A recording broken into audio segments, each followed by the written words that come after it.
منتظر بیٹھے ہوتے ہیں، ورنہ لوگوں کو اپنی خود ساختہ مصروفیات سے فرصت کہاں ہوتی ہے۔ لوگ تو معمولات کے بندھن میں بندھے اپنی زندگی گزار جاتے ہیں، ان کے پاس تو خود کے لیے بھی وقت نہیں ہوتا۔ مصروفیت اور بس مصروفیت ہی ان کی زندگی کا ماٹو ہوتا ہے۔ ایسے لوگوں کو ایسی کوئی دعوت حق ملے بھی تو ان کے پاس فرصت ہی نہیں ہوتی۔ سچ کو جاننا ان کے لیے ایک غیر ضروری اور غیر فائدہ مند کام ہے، یعنی ایک بے سود کوشش ہے۔ ان کی زندگی سچ کو جانے بنا بڑے فائدے سے گزر رہی ہوتی ہے۔ لوگ علم و آگاہی کی بجائے جہالت اور ذہنی پسماندگی میں مزے سے زندگی گزارنے کے عادی ہو چکے ہوتے ہیں۔ لوگ مذہب بھی اختیار کریں تو گھڑے گھڑے فارمولوں کو اختیار کرنے میں عافیت سمجھتے ہیں۔ تقلید پرستی کے ذریعے وہ اپنی نفسیاتی تشفی کا اہتمام کر لیتے ہیں کہ اور بہت کچھ ہونے کے ساتھ ساتھ اب وہ مذہبی بھی بن جاتے ہیں۔ مذہبی ہونے کی سند انہیں مولویوں سے بڑے سستے داموں مل جاتی ہے۔ مذہب جو علم و عرفان، رواداری، امن و آشتی، پیار محبت، وسعت قلب و نظر کا باعث بنتا ہے، زہر پرستوں کے ساتھ مذہب ایسا کچھ بھی نہیں کر پاتا۔ بس دیگر کاروبار کی طرح کے ایک منافع بخش کاروبار سے آگے نہیں بڑھ پاتا۔ یوں تقلید محض سے انسان روشن خیال، پرامن اور بے لوث بننے کی بجائے بنیا صفت بن جاتا ہے، تنگ نظر اور متشدد رویوں پر اتر آتا ہے۔ یہ تو متجسس، متشکک اور مہم جو افراد ہی وہ انمول لوگ ہیں جو پیار محبت اور پیام حق کی ایسی دعوت پر کان دھر کر اپنی جعلی مصروفیات کو ایک طرف رکھ کر دیانتدارانہ یکسوئی سے تلاش حق کی جستجو میں لگ جاتے ہیں۔ پھر درویش نے مختصر سی ایک حکایت سنائی۔ اللہ پاک کی ایک برگزیدہ ہستی نے ایک روحانی ضیافت کا اہتمام کیا۔ اس ضیافت سے فیض یابی کے لیے 4 لوگوں کو منتخب کیا گیا۔ پھر اپنے ایک چاہنے والے کے ذریعے پہلے آدمی کو دعوت نامہ بھیجا۔ اس آدمی نے معذرت خواہانہ انداز میں کہا، میں آج تو ایک کاروباری نشست میں مدعو ہوں، پھر کسی روز آؤں گا۔ بزرگ کا پیغام دوسرے آدمی کے پاس گیا اور اسے ضیافت کی دعوت دی۔ وہ بھی آگے سے مصروف ہی تھا۔ یوں ایک ایک کر کے وہ 4 اشخاص کے پاس گیا، مگر کسی کو بھی اپنی مصروفیت سے فرصت نہ تھی۔ یوں وہ آدمی تن تنہا واپس بزرگ کے پاس آیا اور انہیں 4 لوگوں کی عدم دستیابی کا ماجرا سنایا۔ تب بزرگ نے کہا، اب تم ایسا کرو، بہر چوراہے میں چلے جاؤ، جو تمہیں غیر مصروف لگے اسے بلا لاؤ۔ وہ آدمی جھٹ گیا اور پٹ واپس آ گیا۔ اسے شہرا پر بے مقصد گھومتے پھرتے 4 آدمی آسانی سے مل گئے۔ وہ تو شاید پہلے ہی ایسی کسی ضیافت کی راہیں دیکھ رہے تھے۔ انہیں اپنی کوئی بھی مصروفیت ترک نہ کرنی پڑی۔ وہ آئے اور اس روحانی ضیافت سے آن کی آن میں فیض یاب ہو کر حق شناس بن گئے۔ درویش نے بات ختم کرتے ہوئے کہا، شاہ جی، یہ کچھ ایسا ہی معاملہ ہے، اب آپ اپنے معاملے میں خود ہی تعین کریں۔ آپ سے پہلی نشست و برخاست سے لے کر آج کی گفتگو میں کیا حکمتیں پنہاں ہیں۔ اس فون کے بعد شاہ جی نہ چاہتے ہوئے بھی معمول کے راستوں سے پہلو بچا کر چلنے لگے۔ وہ آگے کی طرح معمولات زندگی کو ٹیکن بائی گرانٹڈ، یعنی معمول کے مطابق دیکھنے کی بجائے پوری بیداری اور آگہی سے جانچتے رہے۔ واقعات کے پیچھے چھپے محرکات، خواہشات کے پردوں میں ملفوف طلب و تمنا پر غور و فکر کرنے لگے۔ اس نئی روش نے انہیں گمنامی میں رلتے پھرتے خرقہ پوشوں کی طرف بھی متوجہ کیا۔ ایسے پیروں فقیروں اور سادھوؤں سے ملنے کے بعد انہیں ایک اچنبھا ہوتا، ان میں سے بیشتر کی کوئی نہ کوئی کڑی حضرت بابا فرید الدین مسعود گنج شکر سرکار سے ضرور ملتی۔ انہی جویائے حق میں سے ایک سیکستھ روڈ والے بزرگ بھی تھے۔ شاہ جی نے ان کی شخصیت میں ایک انوکھی کشش پائی۔ غالباً تیسری چوتھی ملاقات میں سیکستھ روڈ والے بزرگوں نے انہیں ایک روز دعوت دیتے ہوئے کہا کہ چند روز بعد پاک پتن شریف میں حضرت بابا فرید الدین مسعود گنج شکر سرکار کا عرس مبارک شروع ہونے والا ہے، آپ بھی ہمارے ساتھ حاضری کا پروگرام بنا لیں۔ شاہ جی ان ملاقاتوں کو بھی اتفاق کا نام دیے ہوئے تھے۔ اس دعوت نامہ پر شاہ جی نے دل ہی دل میں عرس مبارک پر جانے کا پروگرام بنا لیا۔ ان کے دل میں خواہش ابھری کہ اگر اس دوران کسی اچھی سی لگژری گاڑی کا اہتمام ہو جاتا تو زیادہ مزہ آتا۔ وہ سیکستھ روڈ والے بزرگ کو کسی آرام دہ گاڑی میں لے جانا چاہتے تھے۔ اسی سوچ کے ساتھ ہی وہ واپس گھر لوٹ گئے۔ اگلے کچھ روز میں ان کا کسی کام سے سیالکوٹ جانا ہوا۔ وہاں ان کی تھوڑی بہت پراپرٹی موجود تھی۔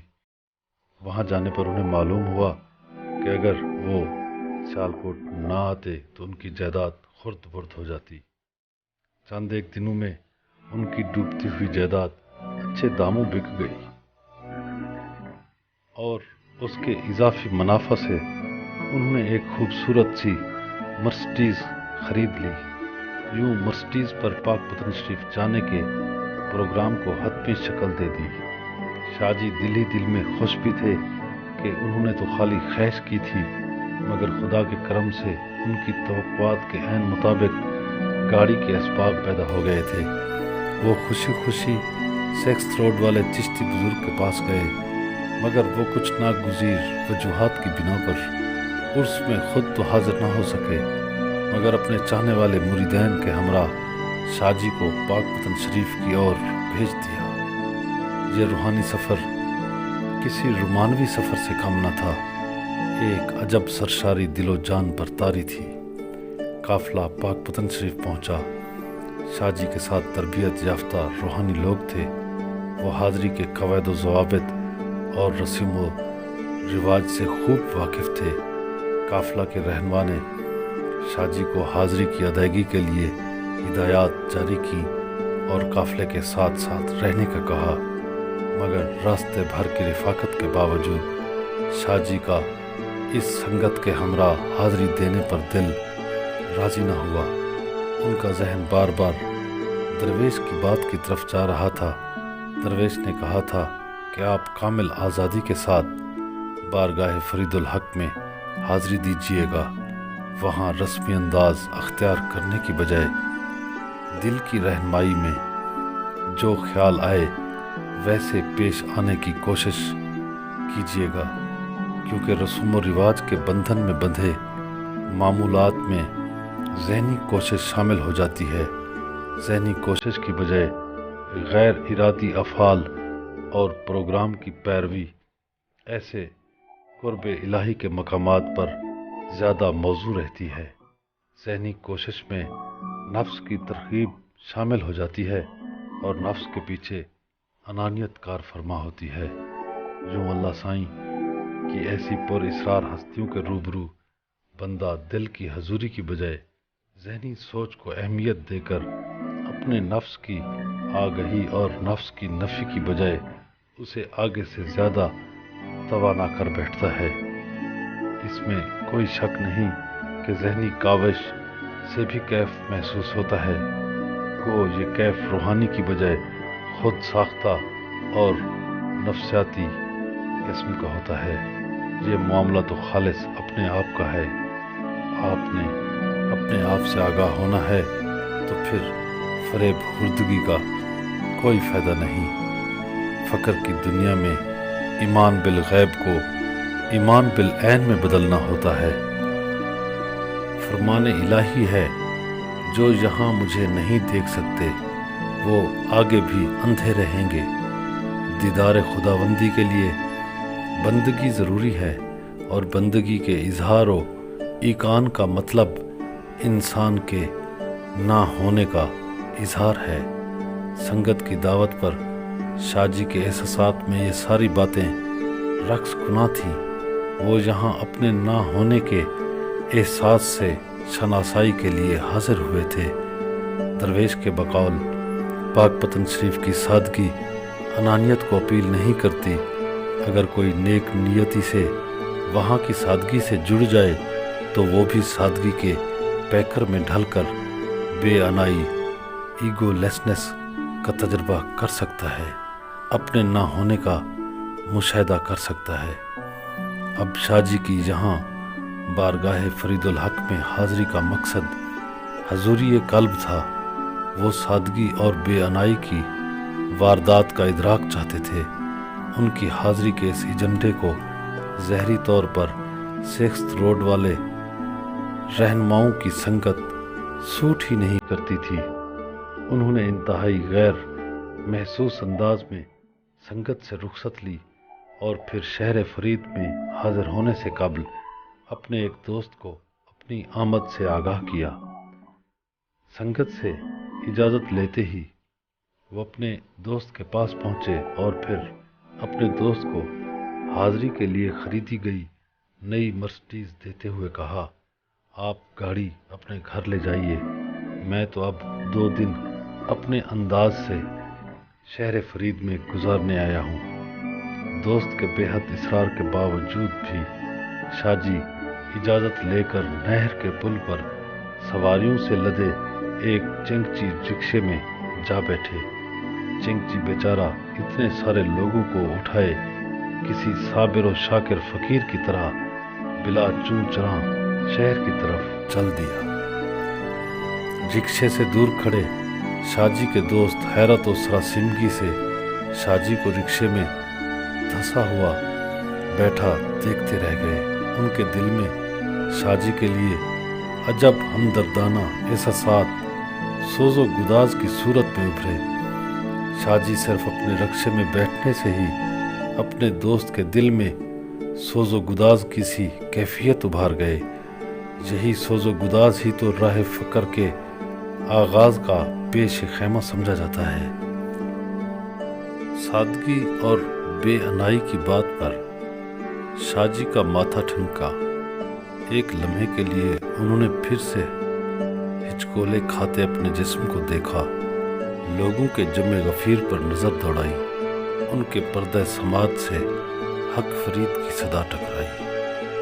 کچھ دیر پہلے والے انانیت بھرے احساسات ذرا تھمے۔ وہ حق فرید کی صدا پر متوجہ ہوئے۔ یہ حق فرید کیا ہے؟ وہ خود ہی بابا صاحب کے بہشتی دروازے کی قطار میں آن کھڑے تھے۔ وہ ایک عام زائر کی طرح اس جوش و ولولہ سے بامانی حظ اٹھانا چاہتے تھے۔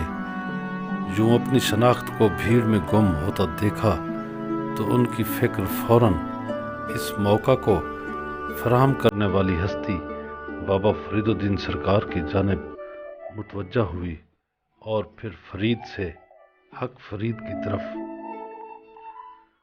غور و فکر شروع کر دیا۔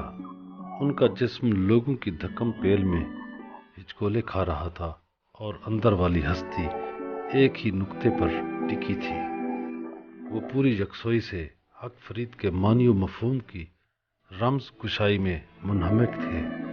پہلے پہل تو حق ابھرا۔ حق کیا تھا؟ ذات الہ کا کامل اظہار حق تھا۔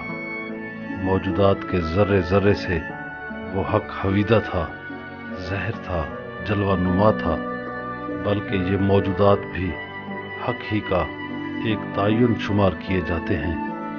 مگر حق کا تو تعین ممکن ہی نہیں۔ حق تو لا تعین ہے، بغیر کسی تعین کے موجود ہے۔ اگر حق کا تعین نہیں تو پھر موجودات کا بھی کوئی وجود نہیں۔ صفات کی صورت میں نظر آنے والی یہ کائنات کا بھی کوئی تعین نہیں، بلکہ یہ بھی بے حد و بے کراں حق ہی کا اظہار ہے۔ حق کو تعینات اور تجسیم کے روپ میں دیکھنے والے ناظرین کے لیے یہ تعینات ہوں گے، مگر جن کیمیا گروں نے اس کائنات میں اشیاء کی حقیقت کا فہم حاصل کیا، انہوں نے زمین و آسمان میں ایک ذات حق کے سوا اور کچھ نہ دیکھا۔ وہ بغیر تعینات حق سے مربوط ہو گئے، حق سے جڑ گئے، اپنی جز کو محیط سے، کل سے جوڑ لیا، شخصی شعور کو شعور ربانی میں سمو دیا، حق کی چاہت میں اپنی چاہت گم کرنے سے، وہمی تعین سے ماورا ہو کر حق سے لگ گئے، جیسا کہ خود فرید فرد کا اشلوک ہے کہ پیارے اللہ لگے، جیسے ہوا ہوا سے لگتی ہے، خوشبو خوشبو میں مدغم ہوتی ہے، ایک بوند سمندر کے بے کراں پانی میں اپنا آپ گم کر دیتی ہے۔ پیارے اللہ سے ایسے لگتے ہیں۔ انہی اللہ کے پیاروں کے متعلق حق تعالیٰ خود فرماتا ہے کہ میں ان کی زبان، ہاتھ، پاؤں اور جسم و جان بن جاتا ہوں۔ من و تو کی تقسیم بیچ میں سے جب اٹھ جاتی ہے تو پھر ایسی حق پرست ہستی کے ساتھ حق ایک لازمے کے طور پر ظاہر ہوتا ہے۔ ان کی اپنی انفرادی پہچان حق سے شروع ہوتی ہے اور حق ہی پر ختم ہو جاتی ہے۔ شاہ جی کے سامنے اس امر کی اجلی ترین مثال ابھی اسی نعرہ کی صورت میں ابھری تھی۔ وہ صدا ایک بار پھر بلند ہوئی، حق فرید یا فرید۔ حق فرید کے اس نئے فلک شگاف نعرہ پر شاہ جی کے من سے بے ساختہ نعرہ مستانہ بلند ہوا، حق فرید یا فرید یا فرید الحق۔ اپنی فکر آرائی کا جواب بھی ان کے من سے خود بخود ابھرا، یعنی اول بھی حق اور آخر میں بھی حق اور بیچ میں پوری کائنات اور فرید، یعنی فرید مرکزیت کا مقام ہے۔ اپنے جواب پر شاہ جی خود ہی حیران تھے۔ اول آخر حق اور سچ ہے اور بیچ میں یہ کائنات اور اس کائنات میں موجود اللہ کی محبوب ہستیاں اور ان میں بابا فرید الدین مسعود گنج شکر۔ خیال پھر سینہ ادراک پر بجلی کے کوندے کی طرح لپکا۔ فرید ایک کردار ہے اور فریدیت فرید کا جوہر ہے، تو گویا فریدیت مرکزیت ہے، سینٹریلٹی ہے۔ اب شاہ جی اس بات سے تو بخوبی آگاہ ہو چکے تھے، کامل سچائی بیچ میں اور مرکز میں ہوتی ہے، کیونکہ مرکزیت میں آغاز و انتہا کے سرے ملے ہوتے ہیں، یعنی فریدیت مادہ سے ماورائیت ہے، فریدیت ہی تو رومانویت ہے۔ فریدیت پہ شاہ جی پل بھر کے لیے جھجکے، مگر اگلے ہی لمحے ان کی موج فکر مرتعش ہوئی۔ وہ فریدیت کی طرف متوجہ ہوئے، فریدیت سے پھر فرید اور فرید سے فرد، کیونکہ فرید فرض سے ماخوذ ہے اور فرید اللہ پاک کی شان کا صفاتی اظہار ہے، اسم ہے، اور فرد سے مراد بھی بے مثل بے مثال یکتا اور یگانہ روزگار ہے۔ گویا اسم فرید حق تعالیٰ کی شان کا اظہار ہے۔ کلام الہی کے الفاظ وہی اول ہے، وہی آخر ہے، وہی ظاہر ہے اور وہی باطن ہے، نے شاہ جی کے روحانی رموز کی فکر آرائی کو حق پرستی کا اندیا دیا۔ یوں مقام مطمئنہ پر ابھرتے ہی شاہ جی کو اپنے ہر سو حق فرید یا فرید کی صدائیں سنائی دی۔ شاہ جی اعصاب شکن رش میں پھنسے اپنے جسم کی طرف متوجہ ہوئے۔ ان کا پندار اب بارگاہ فرید کے مرکزی زینو کے قریب پہنچ چکا تھا۔ لوگوں کا ولولہ آگے سے کہیں زیادہ بے قابو ہو رہا تھا۔ اب تو فقط چند قدموں کی مسافت پر ہی بہشتی دروازہ رہ گیا تھا۔ لوگ جذبہ جنون سے بے سدھ ہوا چاہتے تھے۔ ادھر شاہ جی چشم مشتاق سے زینو کو سلام عقیدت پیش کر رہے تھے۔ بارگاہ فرید پاک کے زینو کے سامنے شاہ جی آگے بڑھنے میں مشق آزما تھے۔ اس مقام تک پہنچتے پہنچتے انہیں کم و بیش 5 سے 6 گھنٹے ہو چلے تھے۔ ان اوقات کار میں ان کا اپنا آپ بھی ان سے بچھڑ گیا تھا۔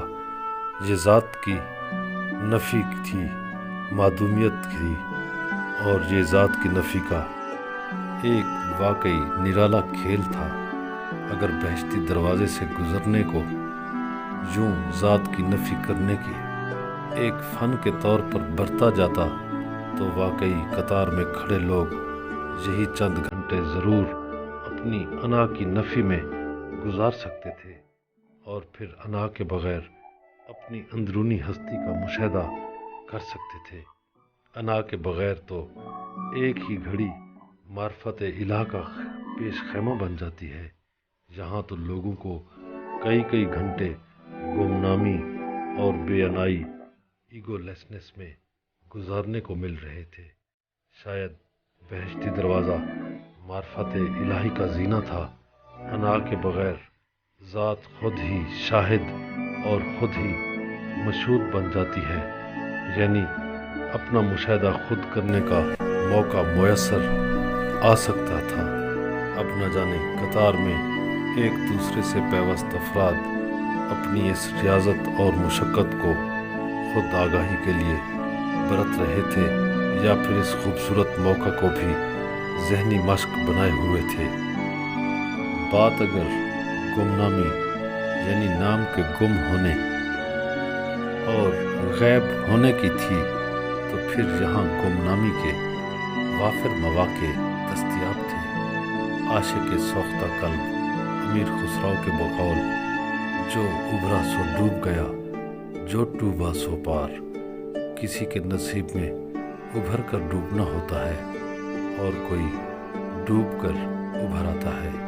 بس فرق صرف اتنا تھا کہ جو ابھر کر بھی ڈوب جاتے ہیں ان کی ایک منزل اور بڑھ جاتی ہے، ان کی مسافت طویل ہو جاتی ہے، کیونکہ ابھرنے والے بھی غیر ارادی اور لاشعوری طور پر اپنے آپ سے چھٹکارے کے لیے ابھرتے ہیں، مگر یہ ابھرنا انہیں پھر ڈبو دیتا ہے۔ مگر ابھر کر ڈوبنے کے بعد بھی بالآخر انہیں ابھرنا ہی تھا۔ مگر دوسری جانب جو پہلے قدم پر ابھرنے کی بجائے ڈوبنے کو ترجیح دیتے ہیں ان کی منزل آسان اور راستہ مختصر ہو جاتا ہے۔ ان کے لیے منزل فقط ایک گام ایک قدم پر ہوتی ہے۔ قدم اٹھتا ہے اور وہی اٹھا ہوا قدم نیچے لگنے سے پہلے منزل پا لیتا ہے، کیونکہ قدم نیچے لگتے ہی انہوں نے ڈوب جانا ہے، غیب اور معدوم ہو جانا ہے، اور اس معدومیت اور غیبیت ڈس اپیئرنس کے بعد جب وہ ابھرتے ہیں تو وہ کچھ اور ہوتے ہیں۔ وہ نہیں ہوتے جو ڈوبا تھا، ڈوبنے والا کوئی اور، ابھرنے والا کوئی اور۔ اب ابھرنے والا بے انا ایگو لیس ہوتا ہے، اور جو شے بے انا ہو جاتی ہے وہ کیا ہوتی ہے؟ وہ کیا ہو جانا روحانی طور پر ایک سچ مطلق ہے، مگر ظاہری طور پر یہ ایک معتوب سچائی ہے۔ اس سچائی کے عتاب زدہ کردار منصور حلاج اور صوفی سرمد کی صورت میں مثالیں موجود ہیں۔ شاہ جی خود سے بچھڑ کر فقر کے راز و نیاز کی ان وادیوں میں سرگرداں رہے۔ انہیں اپنا ہوش نہ رہا، وہ ہوش سے بیگانہ تھے۔ اسی بیگانگی کی حالت میں پھر نعرہ فرید کی صداؤں نے انہیں چونکایا۔ وہ حواس کی دنیا میں لوٹے۔ لوگوں کی کھینچا تانی میں انہوں نے خود کو بری طرح الجھے دیکھا۔ اب انہیں لگا کہ شاید وہ بہشتی دروازہ نہیں گزر سکیں گے۔ لوگوں کا یہ رش انہیں شاید اس بار بہشتی دروازے سے گزرنے کی سعادت نصیب نہیں ہونے دے گا۔ وہ ابھی اسی سود و ضیاع میں مصروف تھے کہ اس رش سے دور کھڑے ایک درویش نے انہیں رش سے نکل کر اپنی طرف آنے کا اشارہ کیا۔ شاہ جی بلا تردد قطار کو چھوڑ کر رش سے باہر نکلے۔ وہ جو ہی اشارہ کناں درویش والی جگہ پر پہنچے، درویش کو وہاں سے غائب پایا۔ وہ ابھی شش و پنج میں مبتلا تھے کہ اب کیا کیا جائے۔ شاید دوبارہ قطار میں لوٹ جانا چاہیے، مگر وہ بھی کسی فیصلے پر نہیں پہنچے تھے کہ جوتی سٹینڈ والے لڑکے نے ان کے جوتے انہیں دیے اور رش سے ذرا ایک طرف ایک کرسی پیش کر دی۔ شاہ جی کسی معمول کی طرح چپ چاپ کرسی پر بیٹھ گئے۔ وہ کچھ دیر تک خالی الذہنی سے لوگوں کی قطار کو تکتے رہے، پھر یکلخت انتہائی بے بسی کے احساسات میں گر گئے۔ ملال کے سائے ان پر لرزاں ہوئے۔ ان کا تعلق جس ادارے سے تھا وہاں کاز کے ساتھ مضبوط کمٹمنٹ کا اصول تھا۔ حکم کی تعمیل کے لیے سر دھڑ کی بازی لگا دینا ان کے ادارے کا منشور تھا۔ وہ سالہ سال اسی مزاج پر کار بند رہے، پر اچانک آج ان کی کمٹمنٹ کو کیا ہوا؟ اتنی ساری مسافت کے بعد وہ منزل کے قریب پہنچ کر قطار سے یوں الگ ہو کر کیوں بیٹھے تھے؟ وہ چاہتے ہوئے بھی دوبارہ قطار میں نہ جا پائے۔ اس کرنے اور نہ کرنے کی کیفیت میں گرفتار پوری طرح بے بس ہو گئے۔ انہیں کچھ بھی تو دکھائی نہیں دے رہا تھا، بس ایک کم میگی، بے بسی، لاشے، نتھنگنیس کا احساس ان پر غالب رہا۔ پھر بیٹھے بیٹھے انہیں خیال آیا کہ شاید میرے اندر ابھی کوئی بڑی کمی ہے جو مجھے یوں بہشتی دروازے کے قریب پہنچنے پر بھی اس میں سے نہ گزرنے دیا گیا، جویائے حق کی قطار میں سے الگ کر دیا گیا۔ ان کی سابقہ زندگی میں یوں آج تک اپنے متعلق کم میگی کے احساسات پیدا نہ ہوئے تھے۔ خود کو یوں بے بس سمجھنا الگ سے ایک مسئلہ، ایک ڈلیما تھا۔ اس بے بسی کی تفہیم بھی ایک معمہ تھی۔ بے بسی کے انہی احساسات نے انہیں ایسا لگا کہ جیسے وہ کچھ بھی نہیں، ان کی حیثیت صفر سے بھی کہیں نیچے ہے۔ اپنے کچھ نہ ہونے کا یہ خیال ان کے دل سے اٹھا۔ اسی خیال کے آتے ہی وہ خود کو ہلکا پھلکا بلکہ ایک بے وزن شے کی مانند لگے۔ بات بھی شاید اس وزن کی تھی۔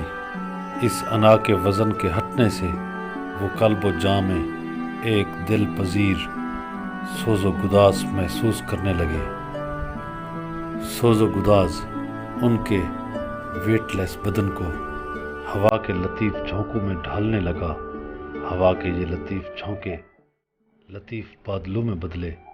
شاہ جی ان بادلوں کی لطافت میں ڈھلے، پھر سے اپنے آپ میں لوٹنے کے لیے کوشاں ہوئے، مگر باد نسیم کو وہ پھر سے کیسے خود ایک مقام پر جمع کر کے اپنے بدن کی خود ہی پیکر تراشی کرتے۔ پیکر تراشی کی اس کاوش کے لیے کوشش کار کا یعنی ان کا اپنا ہونا لازمی تھا، مگر وہ تو تھے ہی نہیں۔ لطافت کا پھر سے تجسیم میں جسم میں ڈھلنا اور انسان کا روپ دھارنا، انسان پر سید کاظم رضا شاہ کی پہچان کا لیبل چسپاں ہونا فخر کا ایک کھیل تھا، مگر اس کھیل سے آشنا ہی یہ کھیل کھیل سکتے ہیں۔ یہ بازیگری تھی، اس کے لیے بازیگر بننا تھا۔ بازیگری کا یہ کھیل پھر نہ جانے کتنے لمبے سمے تک جاری رہا، خدا کے سوا کسے کیا معلوم۔